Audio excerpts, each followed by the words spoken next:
and welcome back to Celtic Fans TV. We're here back in the studio for our second episode.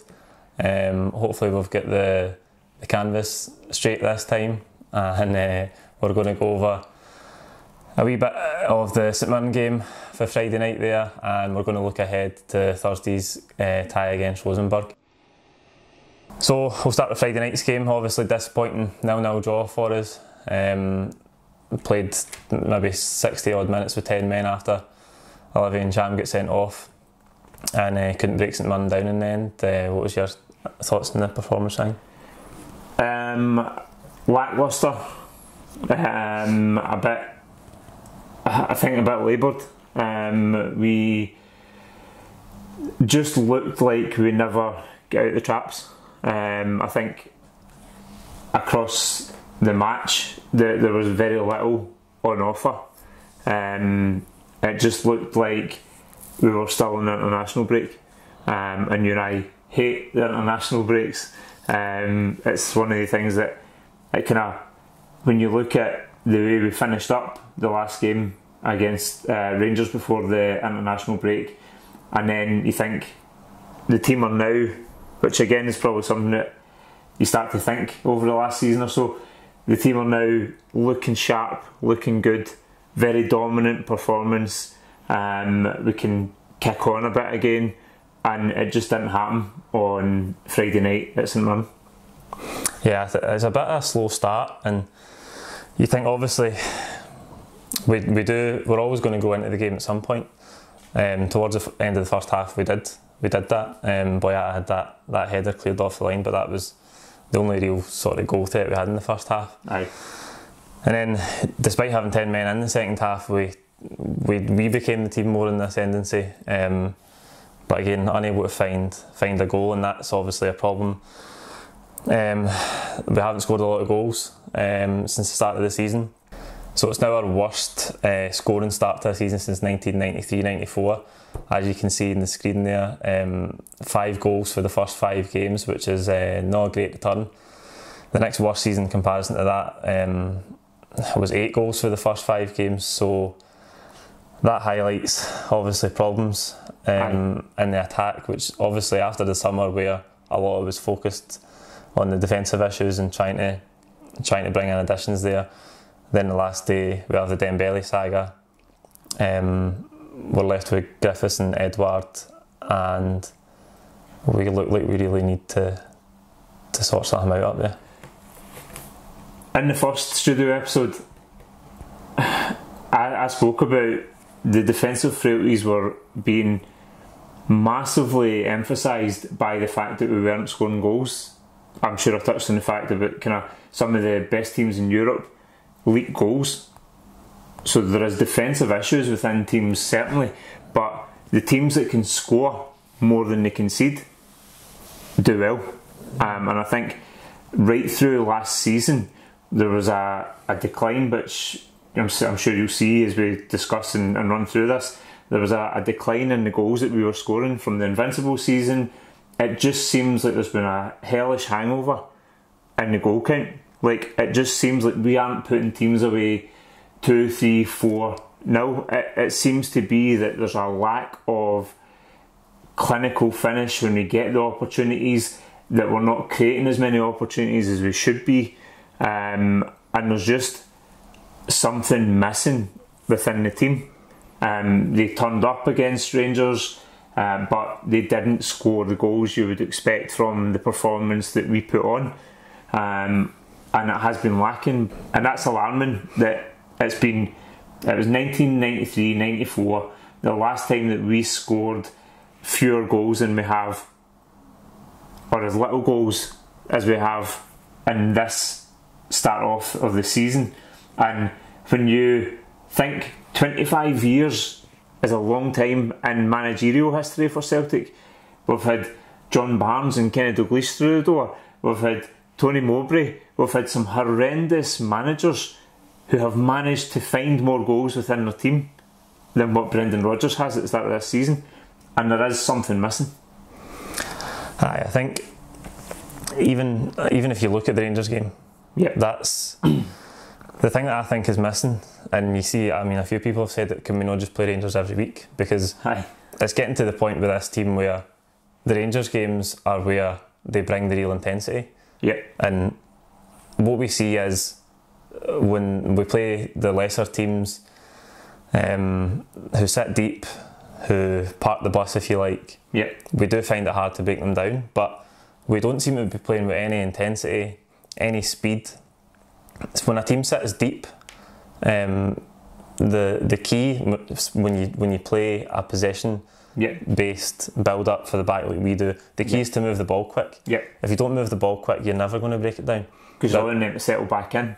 There's a great clip with Guardiola talking about this. I might even link it up in the notes, and he's just emphasising like a lot of teams do that. That's modern football. Because if you do it well, it can stop good teams. But the key is to keep moving the ball quickly, because if you keep moving the ball quickly, you'll get the chances eventually. 100%. And I just think it's that intensity that we're missing right now, and I just feel like it's a mental drop off, because we can bring that intensity when we play Rangers, or we can bring it in the cup semi-finals and finals, but the week by week, the run-of-the-mill games that you're expecting us to turn up and really put a show on, we're just not finding that intensity. No, and we're not. It begs the question: are we suffering from our own success? Are we in a position right now where every single player in that team feels guaranteed that they're going to play the next week, regardless of how much they turn up week in, week out, because there's nobody else of that quality in the team? Are we lacking a depth that means that these people have to fight for every appearance? They are severely lacking intensity in the games where you expect to steamroll teams. Like, we have the quality within the team. You look at some of the players that were out there in the park, and Cham's a cracking player on his day. Absolutely cracking player. Lee Griffiths banged in 40 goals a couple of seasons ago. Like, Edward, when he turns up, is ridiculous for 19, 20-year-old. Like, we've got some phenomenal talent there. I think obviously, as we've said, there's definitely a problem somewhere. Whether it's intensity, whether it's a mental drop off, whether it's, I mean, it's probably a culmination of a few things, but there's definitely something missing there, and I think we need to address it quickly, because we can't go on scoring this amount of goals. Definitely not. No. So moving swiftly on then to Thursday's game against Rosenborg. Rosenborg are obviously familiar opponents for us now. It's only been 6 or 7 weeks since their last encounter there in the Champions League qualification rounds. They had a 3-2 victory against Vonnie Dyla's Vålerenga on Sunday there. That put them back to the top of the league, and they've had a good run of form, to be fair, since we played them. I think they're off 4 or 5 wins in a row. 6 wins in a row. And that's certainly in the league now. And that's them back to the top of the table. So how do you see Thursday's game? When you think of Rosenborg, the week before we faced them the first time, the first leg in the Champions League qualifier, they'd just gone into massive turmoil. They'd just lost the manager, and you just thought that they were probably going to be a bit weaker and a bit kind of rocked by what was going on internally. They probably weren't as bad as you would expect that situation to kind of make them, but they have then gone on a run of victories. I think they've had 6, and kind of the last 6 games have all been victories. So they've done something right. Are we facing a vastly improved Rosenborg side than we did in the Champions League qualifiers? Probably not. But coming into the game off the back of, it seems like we can't even string together 3 wins these days. It just maybe has a different slant on it than what it did for the Champions League qualifiers. I think it will definitely be tougher for us. I think We were, they say a week's a long time in football. 6 or 7 weeks ideally a long time, because if you go back to the start of that Rosenborg tie, we were looking good. Aye, really good. Obviously, we know about the issues we've had since then, and we're not in great form. So I do expect it to be tougher this time round. Obviously, they're in good form themselves, and even though we have got the better of them in the past 2 seasons, they've been tight games. I think probably the second half and the first leg this season was the best we've played against them, and that could have been more than 3-1 that night. But the 2 games over there have been really tight, so I expect it to be tight again. But I think in the context of the group, it's absolute must win for us, because it's at home against the pot 4 team. Like, if we've got any hopes of qualification, this is a must win. Oh, we have to. Like, you just, and I'll come back to it, but to set off the group in the best possible way, a home game is a must win for Celtic. We don't travel well. We've never travelled well. So when you look at the home game against Rosenborg, a team that we have passed twice in the last couple of seasons, and literally only a number of weeks ago was the last time that we pushed them aside on the way through. It's a game that we must win, regardless of the current form, how we're playing at the minute. The team always does show up on the big games. Like we've just touched on there, that we drop off and we're not anywhere when it comes to the smaller teams. But when they need to turn up, this team always have done under Brendan Rodgers, and I can't see it going any other way than a Celtic win. But I do think it'll probably be a slightly different game than the last time we faced them at Parkhead. Yeah, score prediction.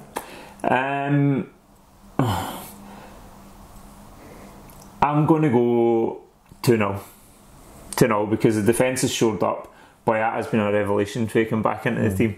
Couldn't be more happy with the guy. It seems like the World Cup's changed him as a player. He's just got more confidence. He stands up a bit taller. He's just commanding, and he's got just confidence that I've not seen in him. So the defence, I think, will keep a clean sheet, and I would like to think on our day, Big French Eddie can bang in a goal or 2.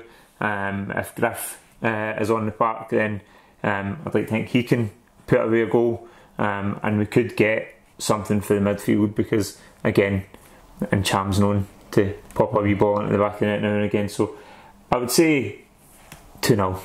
I'd go with 2-0. As I said, I think it'll be tight. I'm going to go 1-0. I think, well, we've had a few 1-0s already.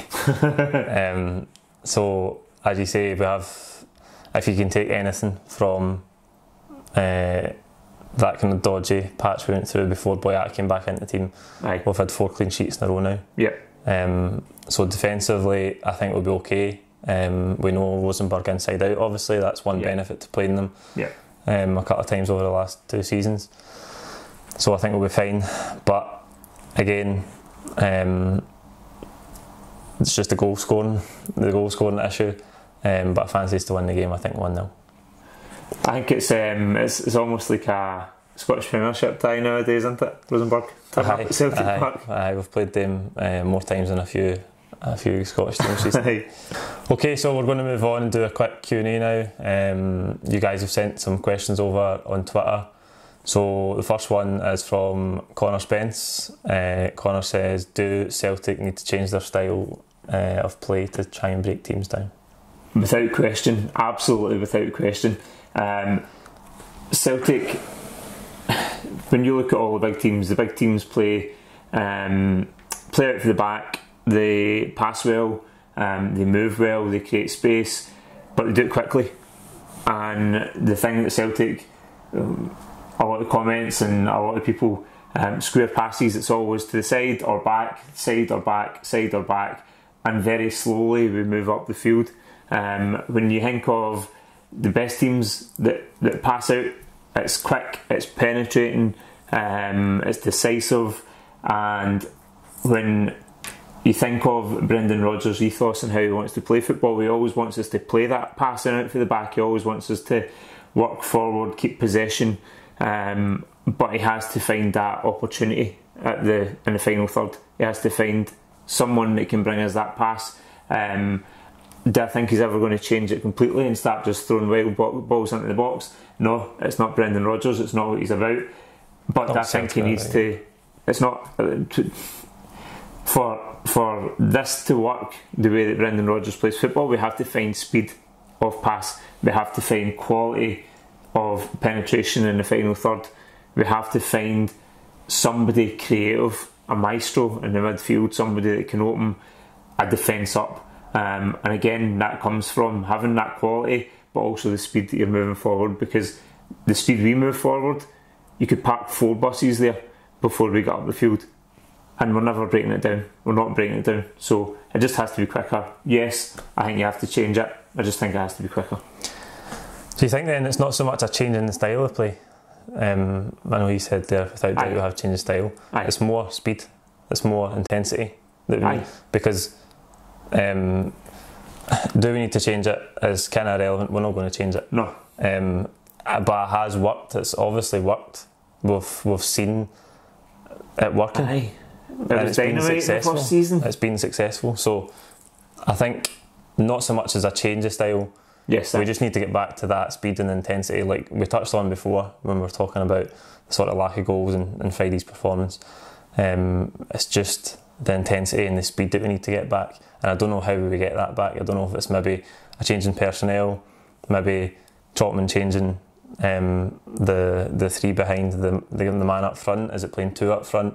We just need to find a way to get that speed back into the build up. 100%, and I think like just when you were saying there about getting that speed back, it's aggression. It's like having an aggressive attitude to moving up the park. It's like having that intensity, the aggression. It's just being forceful of making your way up the park. It's not like Celtic when they play against Rangers. Aye, exactly like Celtic when they play against Rangers.